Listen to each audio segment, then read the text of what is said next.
Muy buenos días. Estamos en una nueva emisión del Mundo desde el Sur, programa número 77.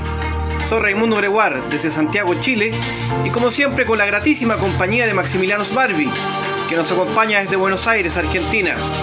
Hola Maximiliano, ¿cómo va todo por allá? ¿Qué tal, Raimundo? Hola, oyentes. Muy bien, por suerte. ¿Qué tal pasaste tu cumpleaños, que fue el pasado 2 de septiembre? Bueno, muy bien. Fue un fin de semana bastante agradable, con celebraciones, comida, relajo. Así que súper bien. Muy bien. Bien, me alegro mucho. No tengo quejas. Todo bien, mucha celebración, menos el fútbol por el día del plebiscito, ¿no? Que fue el domingo. Claro, la guinda a la torta hubiese sido que además pudiese ver mucho fútbol, pero como tú dices, claro, era el plebiscito en Chile y estaba suspendido el torneo, pero pude ver fútbol internacional y algo de tenis también, así que bien, todo bien. Perfecto, me imagino que después nos vas a hablar del plebiscito, ¿no? Sí, lo tenemos ya para los análisis. Claro. Pero ahora eso sí vamos a tener que hablar sobre algunas noticias. Dale, adelante. Vamos a empezar entonces con lo primero, que vamos a ir a África, específicamente a Malí. Resulta que la semana pasada, esto es una buena noticia, Maximiliano, el Movimiento Nacional de Liberación de la Azawad, MNLA, que es el principal grupo que opera en el norte del país, se comprometió a trabajar por una fusión de los grupos armados de ex rebeldes que firmaron el Acuerdo de Argel de 2015. Ajá. Básicamente, para la persona que no lo entienda, es en Malí ahí en 2012 empezó hubo grupos que lucharon y pidieron la independencia de una zona que es llamada el Azawad, que es el norte del país, ¿no? Y bueno, desde entonces también después en medio de eso hubo un golpe de Estado, en fin, llegaron los grupos terroristas, así que es una buena noticia que por lo menos estos grupos que ya firmaron un acuerdo pro-gubernamental quieran reducir aún más esto, porque hay que decir que el MNLA es es parte de la Coordinación de Movimientos de la Azawad, CMA, que a su vez la CMA está unida con la plataforma que reúne a otros grupos y forman entre las dos el marco estratégico permanente. Entonces es complicado, pero hay mucha fragmentación, así que bueno que hayan dicho que el objetivo es que haya solo una entidad político-militar. Bien, sí, es muy complicado y un país muy castigado, Malí, como hemos visto en varios programas. Sí, lo hemos visto en varios, así que busquen ahí y van a encontrar todo lo que hemos hablado sobre Malí. Bien. Yo estoy con Rusia, Europa, la crisis energética. Resulta que Rusia anunció que va a cesar indefinidamente el suministro de gas a través del gasoducto Nord Stream 1, que es el principal gasoducto con el que le provee gas a Europa. El motivo es por mantenimiento. Una turbina se averió y hay fugas en el mar. Este es un gasoducto submarino que va directamente desde Rusia hasta Alemania. La empresa alemana Siemens dice que se puede reparar en el lugar del hecho, pero Gazprom, que es la concesionaria mayoritaria del Nord Stream 1, asegura que por culpa de las sanciones no se puede reparar la turbina y el gasoducto requiere constante mantenimiento, así que yo no sé si esto no es una presión política de Rusia en represalia por las sanciones. Lo que sí sucede es que el gas en Europa hoy en día cuesta 4 veces más que hace un año, y este anuncio de Rusia elevó un 35% más el precio del gas en Europa. Mientras en Europa subió todo eso, el gas, todo lo que dije, en Rusia solo subió un 10% desde que comenzó la guerra. Así que bueno, y eso que aún todavía no llegó el invierno en Europa, eso va a ser más crudo con estas medidas. La eterna disputa entre Rusia y Europa, o Rusia y la Unión Europea, por el asunto energético, que se ha agravado con lo de Ucrania, con la guerra, pero siempre ha habido tensión ahí, en esta dependencia energética que tiene la Unión Europea respecto de Rusia. Claro, exactamente. Bueno, ¿qué otra noticia? Vamos a ir, mira, que critican o reclaman que hay muchas noticias negativas. Bueno, ya di una buena noticia, voy a dar una segunda noticia positiva. Muy bien. Resulta que la semana pasada, el 31 de agosto, se reunieron en Moscú emisarios de Armenia y Azerbaiyán, específicamente miembros de la comisión que tiene a cargo fijar los límites que separan a ambos países. ¿Ya? Así que es positivo porque se siguen reuniendo bajo la mediación de Rusia. Así como criticamos la invasión de Rusia en Ucrania, también destacar esto: está tratando de resolver este asunto. Podremos decir que quizás porque tiene intereses, pero aquí está jugando un rol positivo, hay que decirlo. Hubo una guerra entre Armenia y Azerbaiyán hace poco, fines de 2020. Exactamente, recordémosle a la gente que en 1991 empezó la tensión entre estos dos países porque militares armenios ocuparon la zona que se llama Karabaj, que pertenece a Azerbaiyán. ¿Ya? Sí, la Unión Soviética se la otorgó a Azerbaiyán. Claro. Pero está poblado en su mayoría por armenios. Exactamente, por armenios, pero entregada a Azerbaiyán, como dice Maximiliano. Y como también comentaba Maximiliano, en el otoño de 2020, el otoño de ellos, hubo un conflicto armado, un conflicto que duró 44 días, y Azerbaiyán logró liberar algunas ciudades y cerca de 300 asentamientos o pueblos. Así que todavía hay inestabilidad, no podemos decir que la paz y el acuerdo llegó a esta zona del mundo, pero por lo menos se va avanzando paso a paso. Bien, esperemos que se consolide. Sí, leí también que había habido un poco de tensión el fin de semana entre Armenia y Azerbaiyán. Se ve que por un lado negociaban y por otro lado había algún forcejeo en la frontera. Sí, la tensión está ahí, muy patente, está ahí, se le ve. Claro.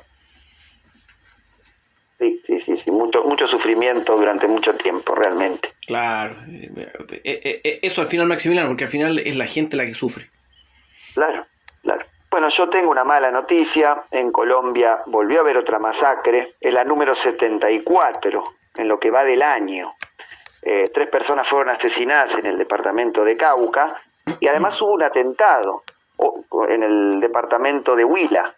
8 policías resultaron muertos, un atentado con explosivos, y el presidente Gustavo Petro afirmó que serían las FARC disidentes las que están detrás del atentado, y es el atentado más grave desde que asumió Petro hace poco. Así que Colombia todavía está tratando de resolver su violencia interna, que va para largo, pero bueno, esperemos que vaya por el buen camino. Y que yo creo que lo de Colombia, lo que tú mencionas, esta violencia que hay al interior del país, es lo que frena cualquier gran cambio o avance en términos políticos en el país, porque me imagino que siempre la prioridad de los gobiernos es la seguridad. Claro, seguro. Además es muy difícil desandar el camino de 6 décadas de guerra. Sí, no, es terrible lo que ocurre en Colombia, de verdad. Yo espero de corazón que logren algún día salir de esto. Ojalá que sí. En fin, Maximiliano, han estado interesantes las noticias, más positivas que en otras ocasiones, pero ahora nos vamos a ir a una pausa. Bien, después comenzamos con los análisis. Sí, ¿Vas a hablar del plebiscito? Sí, vamos a hablar, por supuesto, del plebiscito que hubo en mi país, plebiscito constitucional. Así sí, que va a estar bien interesante el tema, me parece. Dale, yo creo que sí. Yo creo que el mundo está mirando a Chile hoy. Sí, entonces nos iremos a la pausa y a la vuelta veremos qué pasó en mi país. Adelante.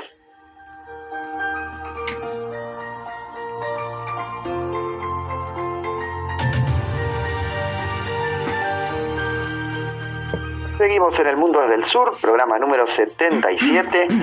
Y realmente yo estoy muy intrigado porque se esperaba una victoria del rechazo a la nueva Constitución, pero no una victoria tan contundente. ¿Cómo puedes explicar esto, Raimundo? Sí, tienes razón, Maximiliano. Bueno, para los que no lo saben, ayer se realizó este plebiscito constitucional, plebiscito de salida, es decir, se entregaba el borrador de la Constitución que creó la Convención Constitucional y había que votar apruebo o rechazo. Como dice Maximiliano, se esperaba que todos los sondeos previos le dan una ventaja al rechazo, pero ninguno pasaba más de los 10 u 11 puntos porcentuales.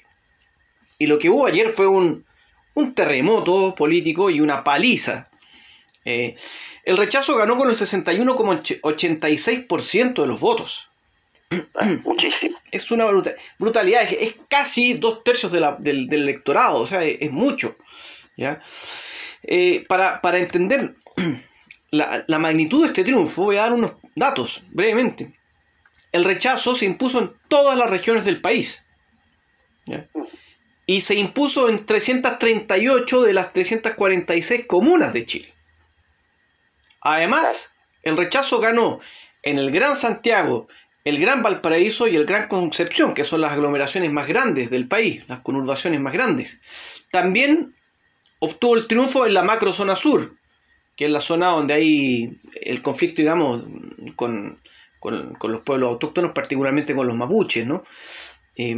O sea, fue brutal. El 2020 se hizo este plebiscito de entrada para ver si la gente quería o no una nueva constitución, y cerca del 80% dijo que sí quería, que aprobaba, que quería una nueva constitución. Y ahora la prueba sacó... No, digo, eso es lo más llamativo.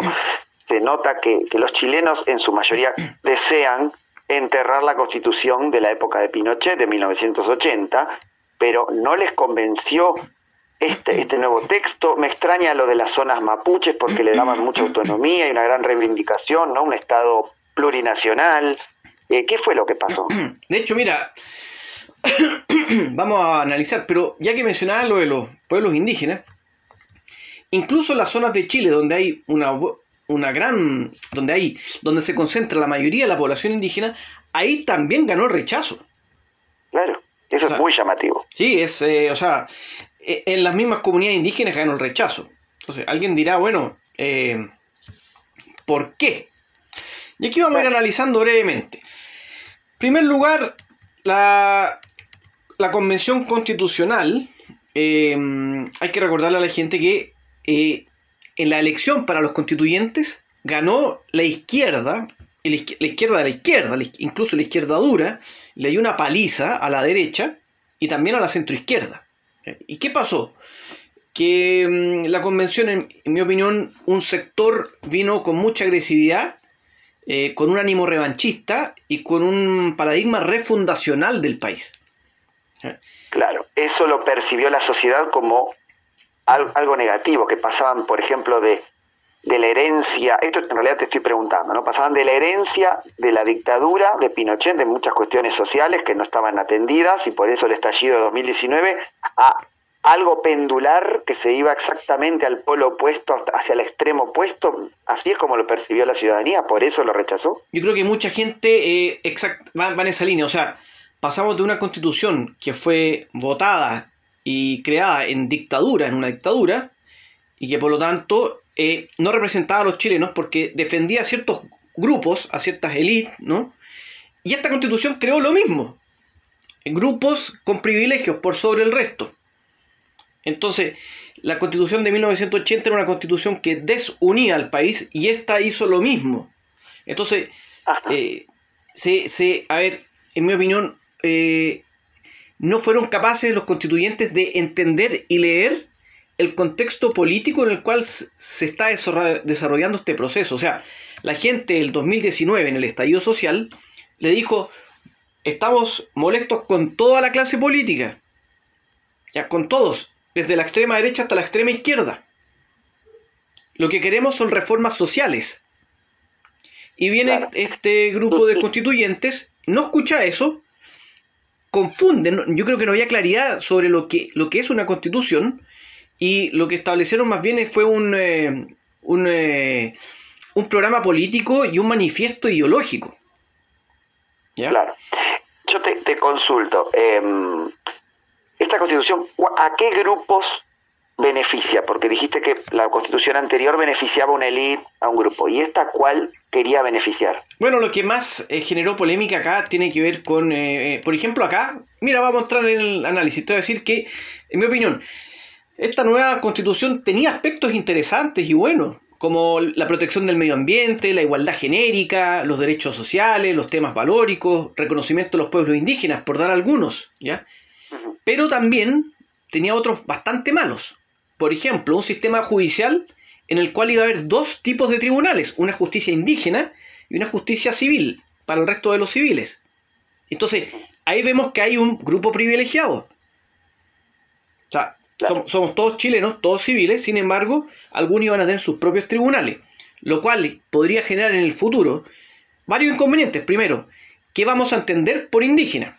Segundo, un indígena va a poder elegir en qué tribunal, porque si el tribunal indígena le da menos años de condena por un delito, va a ir a ese tribunal o va a ir al otro. Claro. Es cierto. complejo. Después, yo creo que también había una descentralización política, que necesitamos una descentralización del país, pero estaba mal planteada. ¿Ya? También un sistema político mal planteado. Por ejemplo, un Congreso unicameral. O sea, se perdía la fiscalización que hay en una cámara, en un Congreso con dos cámaras. Claro, eso lo hemos hablado, sí. Sí. Es mejor, más democrático, o más fortalece más las instituciones de un sistema bicameral. Claro, también establecía la posibilidad de una reelección inmediata. ¿Qué más? La eliminación del estado de excepción, cosa que en el Chile actual no es bien visto, porque hemos visto que en el sur hay grupos violentos, grupos terroristas, más allá que la reivindicación de otros grupos pacíficos es legítima. Claro, el estado de excepción rige solamente en el sur o en todo el país. En estos momentos creo que solamente hay, en la macrozona sur. También la idea era establecer una policía civil, sin armas. Yo estoy en contra de las armas, pero un policía que no maneja armas no puede llevar a cabo su labor coercitiva. También había una nebulosa sobre el tema de las expropiaciones para devolver los territorios a las comunidades indígenas, que yo estoy de acuerdo en eso, pero decía algo así como precio justo o precio de mercado, no me acuerdo. No estipula cuál es el precio a pagar por las expropiaciones. Entonces, sembró un manto de dudas en temas muy relevantes, y eso pasó la cuenta este espíritu refundacional además. La gente quiere un país con una nacionalidad. Aquí los cerebros que estuvieron detrás de esto se fijaron en Bolivia. Resulta que en Bolivia el 70% de la población es indígena. Claro. ¿Y tú sabes cuánto es el porcentaje de población? Mira, en Chile, según los estudios, el 95% de la población es mestiza. Claro. El Chile es un país de mezcla. Y los indígenas como tal, puros, deben ser no más del 5%. Entonces la gente decía, ¿por qué elaborar una constitución indigenista como Bolivia para una minoría? Sí. ¿Te parece que los constituyentes leyeron mal el estallido de 2019, lo que se pedía ahí? Sí, mira, hay un video que incluso la gente lo puede buscar, hay un constituyente emblemático de este grupo de fanáticos, no estoy generalizando, se llama Daniel Stingo, que cuando ganaron la elección dijo, ahora nosotros ganamos, ustedes perdieron, nosotros elegimos, nosotros lideramos. O sea, y ellos quisieron implantar su ideología, su visión del país, y no con una visión de general buena para todo el país, que es justamente lo que se criticaba a la constitución de Pinochet. Exacto. Entonces, hay varios errores conceptuales graves. Primero, no entender el proceso en el cual se realizó esto. Segundo, una constitución indigenista en un país que es mestizo. ¿Ya? O sea, Chile no es lo mismo que Bolivia. Claramente. No, claro. Claro. Después, no entendieron una serie de cosas. Por ejemplo, la gente quería un cambio. Pero como dije antes, siempre evaluó mal a todas las fuerzas políticas. O sea, no es que la gente dijera, yo no quiero la derecha y ahora quiero la extrema izquierda. Yo no quiero la izquierda y ahora quiero la extrema derecha. No, los reprobamos a todos. ¿Ya? Entonces, además hay otra cosa. Chile históricamente ha sido un país que se ha movido en torno al eje de la centroizquierda. El eje ha estado en la centroizquierda. Históricamente. ¿Te referís al gobierno de la concertación? Y en general. Es un país en que la gente en general, diría yo, y la historia demuestra que políticamente Chile, las varias décadas ya, se ha movido en eso, en torno a la centroizquierda. En Chile nunca, por diversos motivos, no ha habido estas revoluciones como han ocurrido en otros países latinoamericanos, donde llegan grupos, por ejemplo, partidos de izquierda o izquierda más dura. La gente no quiere eso en Chile. Entonces hay que entender lo que la gente quiere, no lo que tú quieres. Y como dije antes, la gente quería cambios, pero no una refundación del país. Acá algunos constituyentes que no cantaban el himno nacional, que querían cambiar la bandera. Sí. Sí, no sé con qué propósito realmente.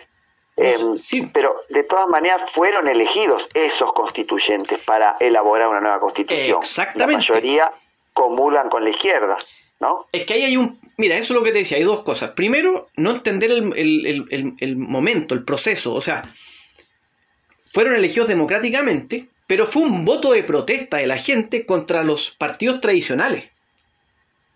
Y en paralelo, ¿qué pasó? Que presentaron muchos independientes, que en la práctica no eran independientes, ¿ya? Pero entraron como independientes. Pero luego actuaron, y todo el mundo lo sabe, con ideas propias de la izquierda dura. Entonces, no. Cuando digo izquierda dura, no me estoy refiriendo a la izquierda, ojo. ¿A qué te referís? Hay una izquierda democrática. El socialismo, por ejemplo. Que es una izquierda democrática.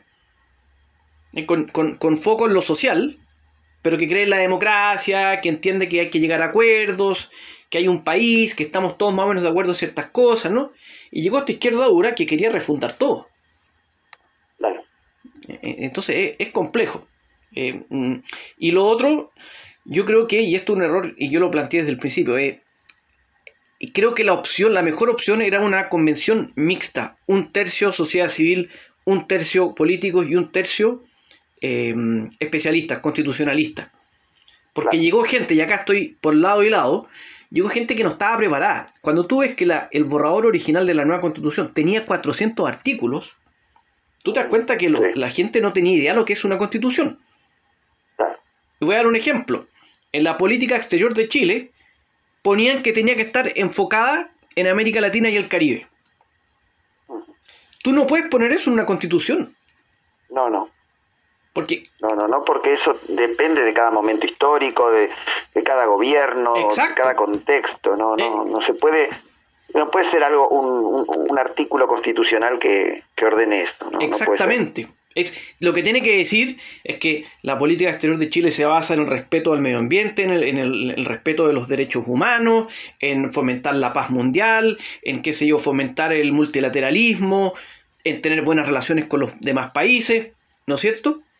Pero lo demás ya es propio de la democracia y de los gobiernos. O sea, si es que gana un gobierno de izquierda tendrá su agenda internacional, si gana un gobierno de derecha tendrá su agenda, y esa es la democracia. Claro, entonces, se confundió lo que es un texto constitucional con una plataforma política. Exactamente, entonces no se entendió en qué estamos. Entonces, ¿qué va a pasar ahora, Maximiliano? Para ir cerrando. Claro. ¿Cómo queda el gobierno de Boric? ¿Herido de muerte o no tanto? Bueno, en mi opinión queda pero debilitado totalmente por dos motivos. Primero, porque el gobierno dijo abiertamente que estaba por el apruebo. Y segundo, porque Gabriel Boric, cuando asumió el gobierno, dijo que su programa de gobierno empezaba con la nueva constitución. Claro. Entonces, ¿qué va a hacer ahora? De hecho, ya se dijo, lo dijo ayer Boric, ayer mismo. Dijo que va a haber un cambio de gabinete. Entonces, ¿eso es una medida para maquillar esta derrota o puede llegar a tomar medidas más profundas? Yo creo que... A cambiar de gabinete, digo. Hace ya algunos meses que se viene pidiendo que cambien a ciertos ministros. Pero yo creo que además esto es un terremoto claramente para el gobierno de Boric. O sea, perdieron por paliza. Si nadie lo esperaba. Sí. Boric en su propia ciudad ganó el rechazo. O sea, cuando ganó el 2020 la prueba, ganó en todas las regiones. Ahora perdió en todas las regiones. Sí, es muy, muy llamativo. Sí, ¿no? Llamativo. Mira, lo positivo de esto es que hay un equilibrio de fuerzas. El Congreso está equilibrado. La Convención Constitucional, que estaba muy marcada hacia la izquierda dura, desapareció ya. Claro. El gobierno tiene una alta desaprobación, un 54,7 versus un 30,3 de apruebo.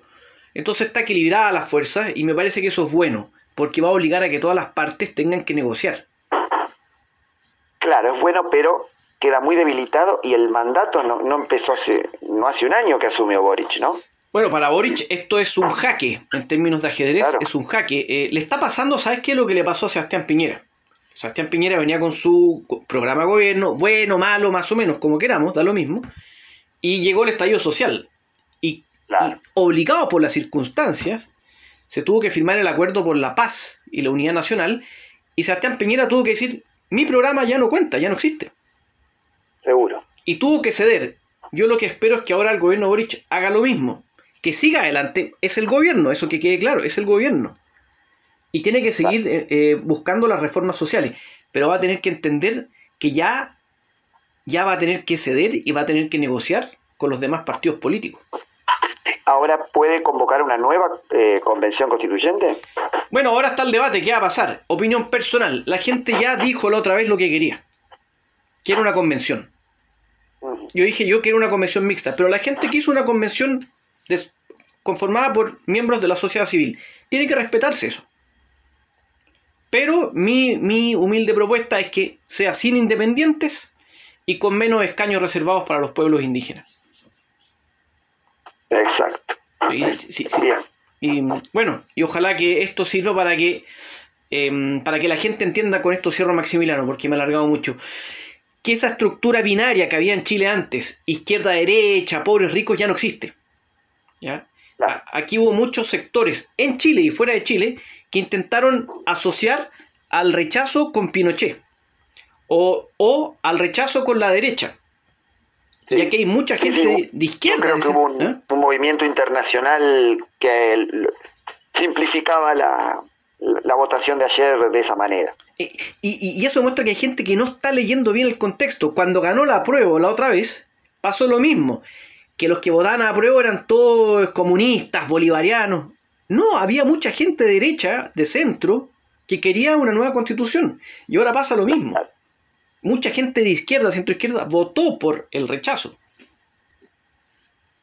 Entonces aquí no es que haya revivido Pinochet ni nada de eso. Uh-huh. Es lo que quiere la gente hoy. ¿Y la gente qué quiere? Quiere cambios, quiere derechos sociales, pero quiere que vayan de la mano con paz y seguridad.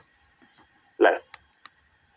Exacto. Bueno, muy claro tu análisis y muy completo para entender un poco este fenómeno que desde afuera no lo podíamos entender ayer, realmente. Sí, es una sorpresa porque nadie lo esperaba y para afuera creo que se contó una realidad, pero además una cosa que quiero destacar, hubo voto obligatorio. Uh-huh. Entonces votó el 85% del electorado. Claro, es altísimo, debe ser un récord, me imagino, ¿no? Yo creo que sí, es altísimo y esto es bueno para el proceso porque consolida la postura de la mayoría, o sea... Así que en fin, Maximiliano, dejémoslo hasta aquí porque está bueno el tema, pero también tienes tú un análisis. Sí, después de la pausa voy con mi análisis en el último bloque del programa. Sobre lo que está pasando detrás de la cordillera, en Argentina, de este lado de la cordillera, y el atentado que hubo contra la vicepresidenta Cristina Fernández. Lo cual ocurrió la semana pasada, me acuerdo. Exactamente. Bueno, después de la pausa lo vemos. Sí, de todas maneras, será un tema muy interesante, así que espérenos un ratito nomás.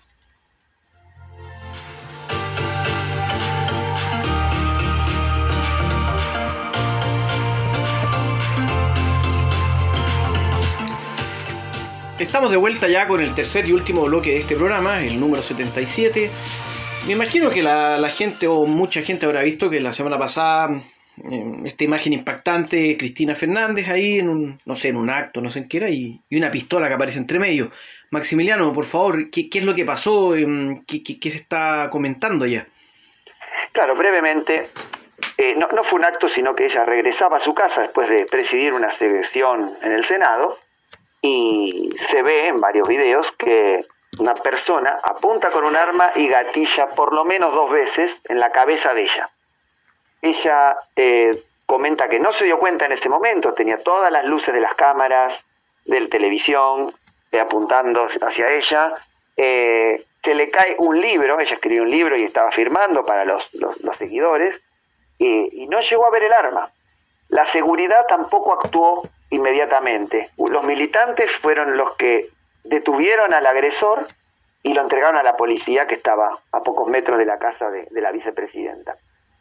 Se sabe que el agresor se llama Fernando Sabac Montiel, es de nacionalidad brasileña, tiene 35 años y reside en Argentina desde 1993. Y perdona, tengo entendido que su papá es chileno.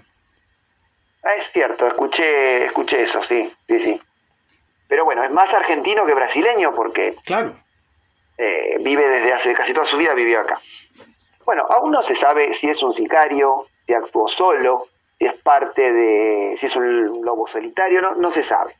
Las pruebas, la justicia determinó que el arma no funcionó, las balas estaban adentro del arma, por algún motivo no funcionó, y lo llamativo es que la policía tiene el celular del agresor en su poder, pero se borró toda la información. Una cosa vergonzosa, porque hace que uno sospeche más de si no se quiere investigar, si no se quiere dar con el culpable, ¿qué sucede ahí? Eso es bastante negativo para la justicia. Yo me quiero referir no tanto al hecho en sí, sino al origen. Yo creo personalmente que el origen es, porque en Argentina no se vive violencia política desde la década del 70, ha habido... el presidente Alfonsín en el año 87 también ha sufrido un atentado, también que un arma que no logró dispararse, pero fueron hechos muy aislados. Digamos, no había violencia política en Argentina desde fines de la década del 70, por eso es algo que la mayoría de los habitantes no vivió esto. Desde hace varios años se viene fomentando un odio principalmente sobre la principal figura política del país, la más controvertida, la más amada y la más odiada, que es Cristina Fernández de Kirchner, 2 veces presidenta, esposa de Néstor Kirchner, que también fue presidente, y el odio fue fomentado por la oposición, por los medios, por los jueces, y entonces mucha gente, consumiendo esos medios, consumiendo esos discursos, la odia sin saber por qué en realidad, o por noticias que se han inventado, o por cosas que se han exagerado, o simplemente porque en la televisión dicen que hay que odiarla. Todo comenzó en 2008 cuando, al comienzo de su primer mandato, ella envió con los precios muy altos internacionales de las commodities, de la soja, por ejemplo, de los granos. Ella envió un proyecto de ley por el cual se aumentaban los impuestos, las retenciones a los sectores exportadores. Ahí comenzó un gran movimiento político anti-Cristina Kirchner. Los medios masivos de comunicación que estaban del lado del kirchnerismo pasaron a estar del lado de los productores rurales. Entonces ahí comenzó lo que acá se llama la grieta, es decir, una gran rivalidad política que dividió a la sociedad hasta el día de hoy. Se profundizó en 2008, ya puede existir desde antes, ¿no? Y entonces los sectores kirchneristas también empezaron a generar sus programas de televisión y sus comentarios de odio hacia todo lo que es oposición, hacia el campo, hacia lo que es oposición al kirchnerismo. Digamos, de ambos lados se fomentó el odio, pero yo creo, y está a la vista, que los principales discursos de odio y de violencia política provienen de la oposición, porque se han hecho marchas con guillotinas con la imagen de Cristina Kirchner siendo guillotinada, bolsas mortuorias en la puerta de la Casa de Gobierno, legisladores de la oposición diciendo que habría que establecer la pena de muerte para la vicepresidenta, digamos, desde el mismo poder político. Eso me parece brutal. O sea, uno podrá tener diferencias, pero pedir pena de muerte. Claro, algo que en Argentina no existe, pero cambiar la Constitución o el Código Penal para que haya pena de muerte para ejercerlo sobre la vicepresidenta, digamos. Bueno, una cosa totalmente ridícula y muy grave, porque atentar contra el vicepresidente, sea quien fuere, de la fuerza política que fuere, si fuese del gobierno de Macri o de otra fuerza política, sería igualmente de grave. No es porque es Cristina Fernández, no, es porque es muy grave un atentado que casi le cuesta la vida a la vicepresidenta. Es un atentado contra la democracia, contra la institucionalidad. O sea, no importa quién sea la víctima en este caso, ¿no? Sí, claro, absolutamente. Y bueno, para finalizar, el gobierno de Alberto Fernández, esto fue el jueves a la noche, el jueves 1 de septiembre, decretó el feriado para el viernes 2, algo que me parece que yo no estoy muy de acuerdo con esa medida, porque, digamos, los chicos no tuvieron clases, podría haberse hablado de esto, de la institucionalidad, de la democracia, de lo grave que está sucediendo en los colegios. Esa era una muy buena oportunidad. hubo una gran movilización espontánea hacia Plaza de Mayo, apoyando a la democracia, apoyándose a la vicepresidenta, y en la Cámara de Diputados todos los partidos políticos por unanimidad repudiaron el hecho. Sin embargo, la oposición de Juntos por el Cambio, que está conformada por varios sectores políticos, entre ellos el PRO, del cual pertenece el expresidente Macri y su presidenta Patricia Bullrich, una vez de votar en la Cámara de Diputados por el repudio al atentado contra la vicepresidenta, se retiró del Congreso para protesta porque no querían darle tanto apoyo a la vicepresidenta. Pensaban que eso se podía llegar a convertir en un gran acto partidario en el Congreso de apoyo no a la democracia, sino específicamente al partido oficialista. Algo que no sucedió porque otros diputados opositores se quedaron, y no sucedió, no fue un acto político, sino que fue un hecho de defensa de la institucionalidad y la democracia, repudiando este acto de barbarie. Así que muchos le cuestan ver el rédito político que sacó la vicepresidenta, porque recordemos que está en medio de un juicio en el cual se le acusa de corrupción en su gobierno cuando fue presidenta. Este atentado le da un gran rédito político, y eso la oposición intenta minarlo para no perder ellos su rédito político. Algo que me parece muy grave, porque ante un hecho de tamaña gravedad deberían todos encolumnarse en un rechazo unánime sin peros, digo yo, y reduciendo los discursos de odio, tanto de jueces como de políticos, y sobre todo también de los medios de comunicación afines a la oposición. Sí, ojalá, uno desde fuera lo ve, seguramente con mucha ignorancia, pero que ha ido escalando un poco la animosidad y la violencia política en Argentina. Es la sensación que me queda desde acá.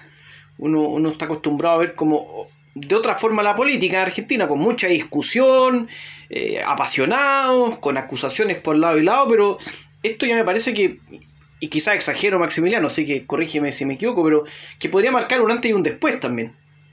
No, yo no creo que estés exagerando, porque se ha llegado a estos límites de pedir, de un legislador pedir la pena de muerte, otro legislador muy importante de Juntos por el Cambio pronunciar la frase "son ellos o nosotros", como si se trata de matar o morir. Digamos, es muy grave, es muy violento el discurso político, principalmente de la oposición. No digo que en el oficialismo no lo haya, también lo hay, pero desde la oposición se ha llegado a un grado demencial de violencia, y yo creo que esto crea el caldo de cultivo para que mucha gente dude del atentado, piensen que fue armado por el gobierno, otros llegan a manifestar que se hubiese merecido el disparo. Digamos, un grado de odio y de violencia en los cuales no se ve desde la década del 70. Por eso es menester que todos reflexionen, todos los sectores reflexionen, civiles, políticos, para evitar una tragedia mayor. Si se hubiese concretado el atentado, no sé si Argentina, no sé dónde estaría ahora. No sé si una guerra civil, pero casi. Sería un gran lío, así que bueno, a bajar las revoluciones, y esperemos que esto vaya de a poquito cayendo en intensidad, y que bueno, que se centre esto en las discusiones que son legítimas, si Cristina es corrupta o no es corrupta, si el otro lo ha hecho bien o no, está bien, pero que quede hasta ahí nomás. Seguro, claro. Bueno, y sí, también muy con esto cierro, con esto cierro, muchos oficialistas dijeron, bueno, ahora que Cristina fue víctima de un atentado, hay que sobreseerla del juicio por corrupción. No, son dos cosas diferentes. La justicia es una cosa, aunque sea sesgada, y otra cosa es un intento de magnicidio. Exactamente, yo comparto tu visión, son dos cosas nada que ver. En fin, ha sido muy interesante, Maximiliano, pero tenemos que dejarlo hasta aquí. Seguro. Sí, nos vemos en el próximo programa entonces. Sí, este jueves, de todas maneras. Bien, les agradecemos a los oyentes por acompañarnos hasta acá. Y bueno, que estén muy bien, y es un placer haber hecho el programa con vos, como siempre, Raimundo. Y bueno, hasta pronto, nos vemos en el siguiente programa. Así es, digo lo mismo, que estén muy bien, un saludo a todos los que nos escuchan y hasta la próxima.